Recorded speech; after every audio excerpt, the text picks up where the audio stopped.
Let's see. Has anyone ever read the Pentagon Papers, by the way? Might want to read that. By the way, you know that's the case where the Supreme Court ruled journalists had the right to publish leaked classified material from the Vietnam War. It's a landmark case. Put aside whatever the legal issues are here for a second and discuss the irony of these charges. Julian Assange, what they're now saying they want to bring him to this country for, would be facing the Espionage Act charges for publishing otherwise, quote, secret materials from, they say, Russia. He denied it when I interviewed him. But Hillary Clinton's secret server, let's see, had top secret classified information on it, a clear violation of the Espionage Act. Where are those charges? Now, also, what else are they talking about? Clinton faced 0 charges for, let's see, funneling money through a law firm to hire an op research firm to hire a foreign spy and paying for Russian dirt on Donald Trump. She paid for Russian disinformation, or as the New York Times now recognizes, a little late, it was Russian disinformation right from the start. And Hillary Clinton literally colluded with a foreign government. Okay. Why isn't she being held accountable? She paid for Russian lies. By the way, in my interview with Assange in January, put it up on my Twitter account if you want to watch the whole interview, January 2017, I asked him 6 separate times. He denied ever getting anything from Russia. Okay, maybe you agree or disagree, which even if he did, at least he didn't have to pay for it like Hillary Clinton. That would be unequal justice under the law. If they're going to say, oh, we got to bring this guy here, why isn't she arrested for the Espionage Act? Why isn't she arrested for paying for Russian lies?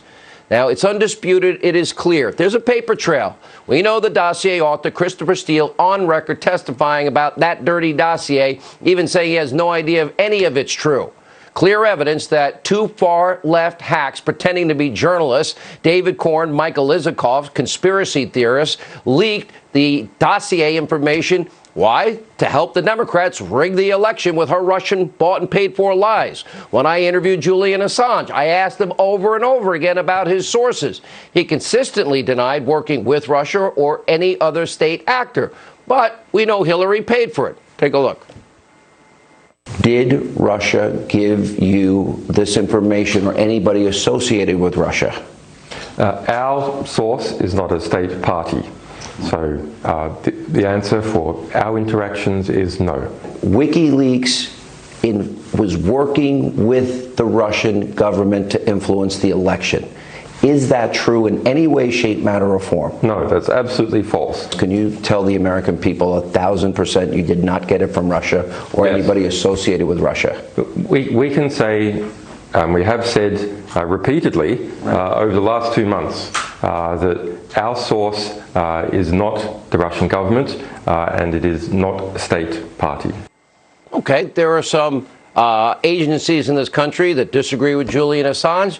That's separate and apart, by the way, from the fact that Hillary Clinton paid for Russian lies to influence the election. How come she's not being arrested? How come she's not having charges brought up on her? This is a lack of equal justice under the law. The question remains, okay, if Julian Assange is aggressively targeting for publishing material, where are the charges for Hillary Clinton, who paid for Russian lies and colluded with Russia and paid for the Russian lies and used it in the 2016 campaign? This is just one part of our dual system of justice in this country. Want to talk about more unequal justice? All right, let's look at the 6th Amendment. That was the one that guarantees, quote, in all criminal prosecutions, the accused shall enjoy the right to a trial by an impartial jury.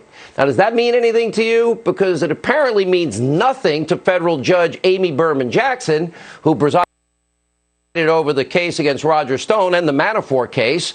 In a recent decision, the judge went on an anti-Trump rant. The Obama-appointed judge even pushed an unrelated conspiracy theory. Roger Stone was covering up for President Trump. He wasn't a part of the Trump campaign, and that's not all. She also claimed that Stone's jurors served with integrity.